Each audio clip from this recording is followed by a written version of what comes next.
You're listening to a Thames Estuary Partnership podcast, celebrating London's famous tidal river. We hope you enjoy it. Hello and welcome back to Talk of the Thames. I'm your host, Chloe Russell. And a big welcome back to our second part of Life Under the Thames. It's great to have you back. In the first part of this episode, we were at the estuary edge site in Battersea Reach, and this episode is no different. Whilst we were on the site, we spoke more in depth with fisheries expert Steve Colclough about his skills and experiences in the field. Steve has been in the field for decades and, as you can imagine, has seen a lot of exciting research take place, not to mention leading it. I hope you enjoy listening to the second part of Life Under the Thames. Let's go straight in. I've spent, 9 on 40 years, close on 40 years now, messing around in both freshwaters and for the last 30 odd years, certainly, specifically in estuaries and salt marshes and such places, yes. So, yes, I've learnt my stuff. There's very few people who've actually studied these areas very much. There's only about 20 of us across Western Europe who have really studied intertidal fish populations, which is a bit of a shame, because it's probably some of the most productive aquatic ecosystems we have. Gosh. What sparked your interest in marine and freshwater fisheries? How did you develop a career in this field? That's an interesting question. So, right, I grew up with an uncle who was a vet at Chester Zoo. I really fancied being a vet until one day he pointed out to me I had a phobia about small dogs. And it turned out I'd watched my sister being mauled when I was 3 and she was 1. And it just stuck in my head. Yeah. I didn't know. So small dogs made me freeze at the time. Anyway, when more I thought about it, I thought, well, really make fish are really me. What I really want to do. So I ended up going to Liverpool University, my home university, to do zoology with freshwater fisheries. But at the choice for the honours year, the zoology, the freshwater fishes option was folding. I wouldn't run that year, so because I'd done all the right units, I went to the Isle of Man and did marine biology for the year. And then spent some time trying to argue my way into the water industry to be a freshwater fisheries officer, which I was for 9 years out of North London. And then in '85, got a promotion down to the banks of the Thames. And spent part of my career to that point developing a standardised sampling methodology with electrofishing in rivers for staff across what was then Thames Water Authority. So with my sampling background on, I sort of looked over the wall into the tideway and said, well, why aren't we sampling this? And found that the only biologists sampling it at all were looking at the fish that were sucked onto power station cooling screens. And they're only looking at it in terms of what it showed of the water quality improvements in the Thames. Nobody was actually interested in the ecology of the river. So in the late 80s, with a series of King's College MSc students, we started working out how to sample the estuary methodically. And what we worked out is that if you went to a gravel beach, like, say, the one at the Royal Naval College at Greenwich, and you go down at slack water, low tide, the water isn't actually moving anywhere for maybe half an hour. So we could stand there and use this seine net, this curtain of netting I mentioned, in a standardised method, and then do a little bit of beam trawling and some kick sampling. We always tried to use this suite of methods because a single method would only show you part of the picture. So we developed this multi-method technique. And I kept that going for 10 years, inside what was still Thames Water Authority pre-privatisation. And then in the 90s, through the National Rivers Authority, with senior managers saying in Bristol, stop it, it's not what fisheries officers are paid to do. But our local management was saying, yes, but we can see you using the data in water quality, flood risk management, etc., and planning in particular. And suddenly in 2001, somebody doing an external study for what was to become the Water Framework Directive phoned me from a conference in Portugal and said, you don't know me, but I've heard you're doing something on estuaries. Could you fax me something?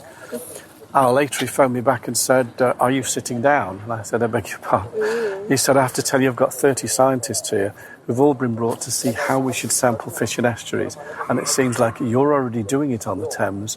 Therefore, you are European best practice. Wow. And you go from being a bit of an internal joke of a bit of a pariah to suddenly a national expert, just like that. And it's literally because we were the only people in Western Europe who were sampling like that.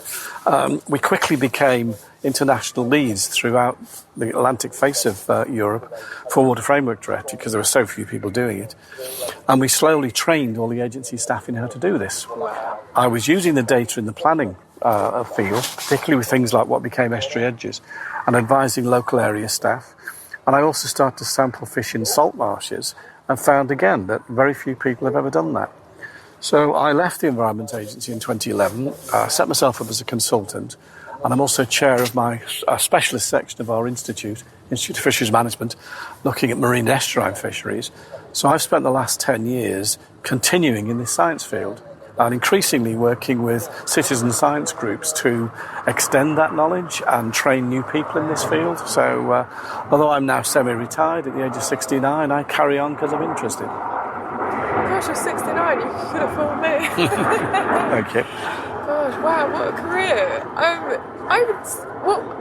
So from that story alone, I'd say the highlight, or a highlight, was having that conversation, just being like, we're on the other phone of 30 other scientists.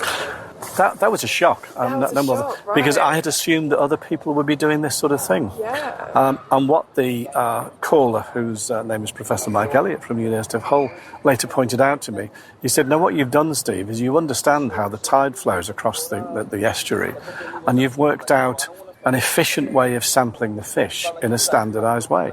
He said, "That's the difference. Most people haven't gone down that route and understood the whole process." So what I realised is I was bringing my freshwater fisheries background and my marine biology degree together in a way which I'd never intended to, but happened. And I still talk about this because very few fishery scientists work in estuaries. They understand freshwater fisheries, they understand the marine, it's this thing in the middle. Both of them look at it and say, it goes up and down and in and out, it changes rapidly. I don't want to touch it. Right. So we're just one of the few groups of people who's carried on working on this. And yet it's some of the most productive areas for fish. We just haven't looked at it. Gosh. So there's a lot of senior scientists in government bodies who don't appreciate, for example, that a salt marsh is the best possible nursery ground for a sea bass. Wow. Because they've never made that connection. Gosh. Isn't that wild? So my passion is about educating others in this, basically. Can you tell us more about what other highlights you've had along your career? Highlights? Standout moments. Several really, but they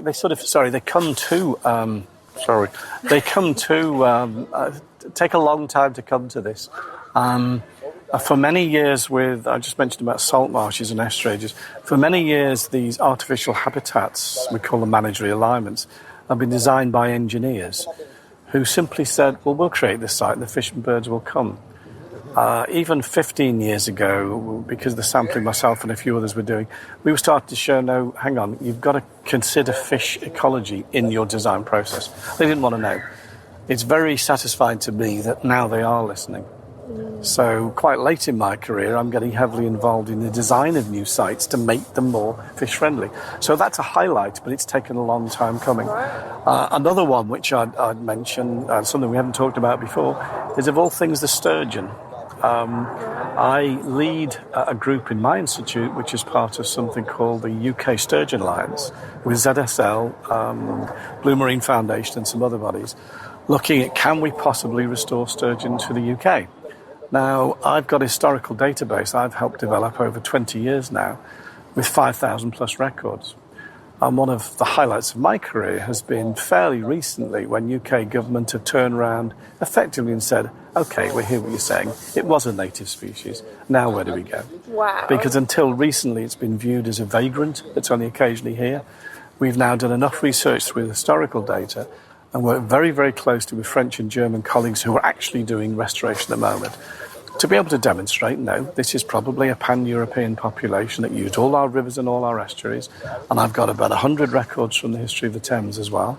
So again, that's coming to a climax now after 15 years of working on it. So yes, another highlight of my career, certainly. Yeah, gosh. How about the challenges? What challenges have you faced along the way? I'd say the challenges, particularly in my career when I was in the Environment Agency, were lack of funding and lack of appreciation of the value of what we were doing. This isn't being unkind, it was seen as a project for Water Framework Directive, when in fact it's much more than that and it's got much more longer term than that. and never ever having enough time and staff to do everything you wanted to do. But you learn to prioritise and do what you can and where you can. But it is satisfying to see some of those things coming to fruition now, certainly, yes. Absolutely. So you have extensive experience in working with regulatory agencies and government bodies and advisory groups. How do you effectively navigate the complexity of collaborating with different stakeholders to achieve all these goals? The first thing to say is extremely difficult, and that's not meant to be glib. And it can sometimes take a lifetime's experience of learning who those regulators are and how to deal with them and how to get them to collaborate. For one very good reason, I would strongly support what TEP has always done in this field. And the reason for that is it's a neutral meeting ground where you can gain consensus between regulators who possibly don't understand each other. And one of the big things here on estuaries is that freshwater and terrestrial regulators are progressively handing over to marine regulators as you move downstream. They both have completely different understandings and management methods, and yet they don't understand that in ecological terms, we're all trying to manage a continuity from freshwater through the estuary to the sea. So TEP, in my view, in the 30 years or so of its history, has been vital in helping bring some of these bodies together. And even today, you will talk to scientists and regulators who say, well, I'm a marine, I'm a freshwater, and the two never meet. Ask a sea bass or a salmon for that matter. They want to move through that area in continuity, and yet the regulations have not necessarily allowed that. I'd also say that the whole NGO sector is becoming ever more important because government can't do all the work we would want it to do. Issues like Water Framework Directive, incumbent within that is stakeholder engagement, so you have to engage the NGOs. And through things like citizen science programmes, it's entirely possible that the NGO sector cannot at all replace the work of regulators, but it can complement it very effectively. And that's very much a growth theme. That's a great answer, thank you.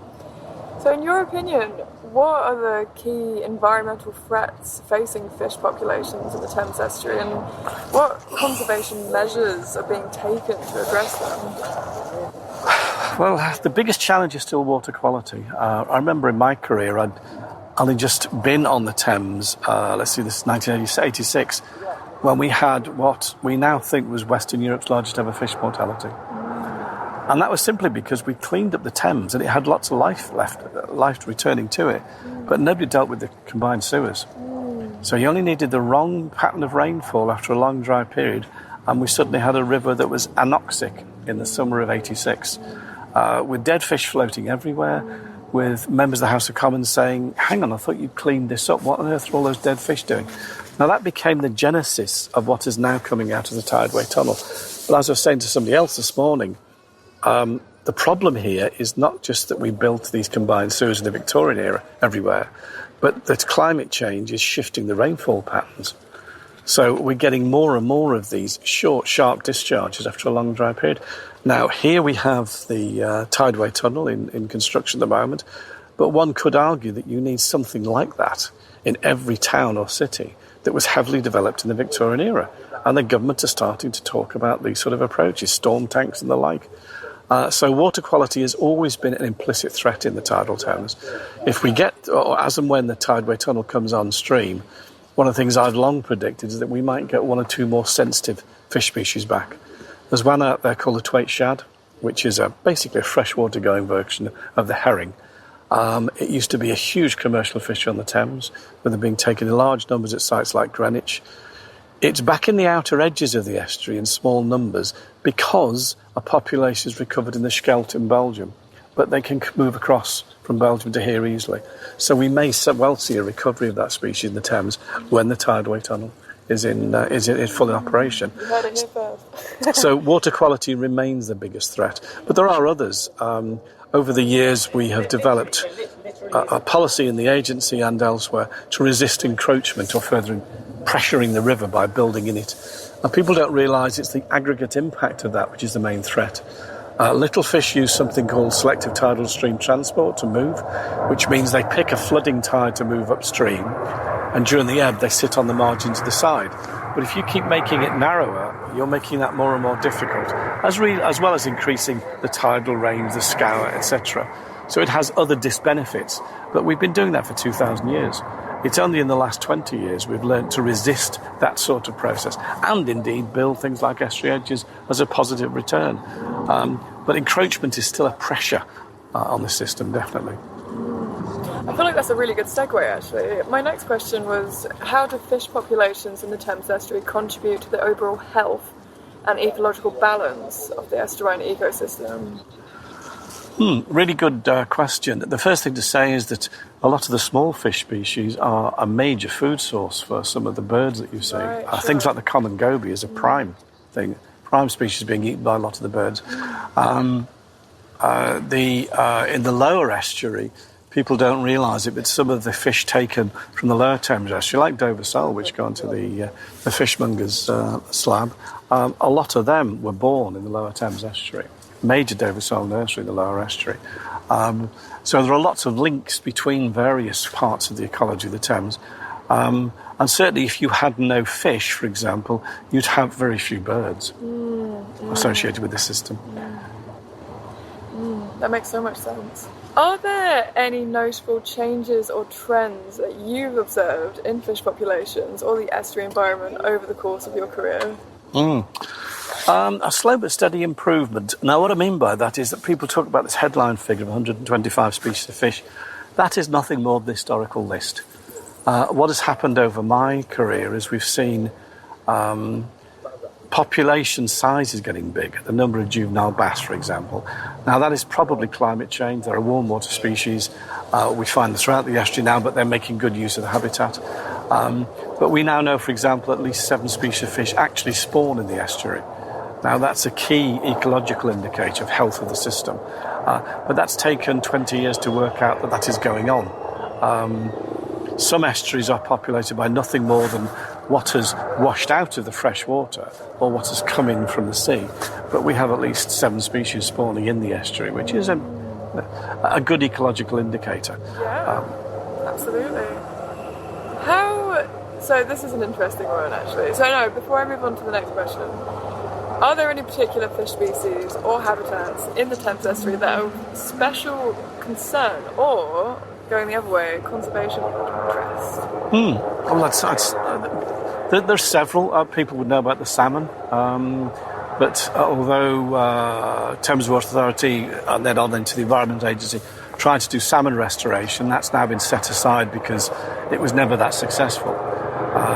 The river, as the estuary's also got very warm, and the water quality problems were never quite sorted out well enough. But another species I'd recommend people look at in terms of conservation is something called the smelt. The smelt was a huge commercial fishery 250 years ago. It's about as sensitive to water quality as the salmon is. It runs up to Wandsworth to spawn. Its eggs are attached to the seabed for a few weeks, and then intriguingly the fry just wash down on the net tidal excess going out towards the sea and don't hatch till it gets to somewhere like Millwall, and then they start trying to swim back up again. Now, the fact that a very tiny animal of a very sensitive species can do that every year is a major environmental benefit. And I was responsible for getting the smelt into the fisheries legislation because it didn't used to be in there until the Marine and Coastal Access Act of 2009. But also it had no conservation status. So when we originally started looking at marine conservation zones, the smelt became one of those flagship species that you could look at to say, well, if it's not covered in some other way, if we've got a spawning population of smelt, maybe it should be an MCZ. Now, personally, I actually strongly supported the idea of an MCZ in the Thames, up at Wandsworth. It never happened, possibly for political reasons, but the species is still there. The conservation status is still there. And very recently, legislation has changed so that, or is changing, so that you could designate a piece of river or estuary as an SSSI if you had species like smelt. So there's still a possibility we could get some protection built around smelt. It's not the only species of environmental concern, but it's a key one. And sadly, with climate change, it's also on the edge because it's a cold water species, and the lower Thames estuaries are getting really quite warm. I feel like you're a bank full of knowledge. So, how do you stay updated on the latest research and advancements in fisheries science and management? Is there any particular resources or networks you heavily rely on? My own institute is a good way of meeting fellow fisheries scientists. I attend a lot of conferences, do a lot of reading, but you can never keep totally up to date. And I must say these days I tend to concentrate more on the salt marshes and the estuary edges and the sturgeon stuff I'm doing. I'm not too much on the general health of fish ecology and estuaries because it's such a big subject. But I try and keep up to date where I can. And as a seasoned professional in the field, what advice would you give to individuals who aspire to pursue a career in marine and freshwater fisheries or environmental consultancies? Another good question. Certainly get in touch with people in the field. I know it sounds a bit glib, but you can get loads of emails after this. Through my own institute, the Institute of Fisheries Management, we help put people in touch with people, basically. But so do others. In my past, I've done a lot of lectures to MSc groups in London. There's all sorts of outreach mechanisms. But yes, find somebody, even if they're not in the field, they'll find somebody for you who is in that particular field. It is a fairly rarefied field. There isn't an awful lot of money in it. There aren't an awful lot of jobs in it. But it's a fascinating area of science, and there can be roles developed within it. And even if you can't get a paid role, the citizen science can be a really great way of getting involved in it. Some of the best citizen scientists I've worked with are passionate in their own work field, but they want to do something completely different and get really passionate on, say, helping do a fish survey somewhere. And in some instances, it can be a way into that field. I've worked with a number. When we're doing citizen science operations, I often say, all right, who have we got here as a group today? Maybe it's 12 individuals you're with. 2 or 3 will be retired people who are bird watchers. You just want to do something else. Always will be a couple of, say, MSc students or apprentices who'd really like to get into something like this. They've got no field experience. They just want to know who they can talk to. So approach somebody and find somebody to talk to. But if we can help in any way, we're very happy to. Excellent. And lastly, to wrap up, we like to ask our guests if they have a take-home message for our listeners. Do you have any take-home messages to our listeners today? Yeah, get involved. Nice. Get out there and meet somebody and do something. Yeah. Don't sit on your backside and watch others doing it. The future's all about collaboration, so get yourself involved, basically. Yeah, absolutely. Thank you so much, Steve. My pleasure, my pleasure. Welcome back, and thank you for listening to this episode. And join us next time for more exciting episodes about all things River Thames. This episode has been brought to you by me, Chloe Russell, on behalf of the Thames Estuary Partnership, and we most look forward to welcoming you next time. Bye for now.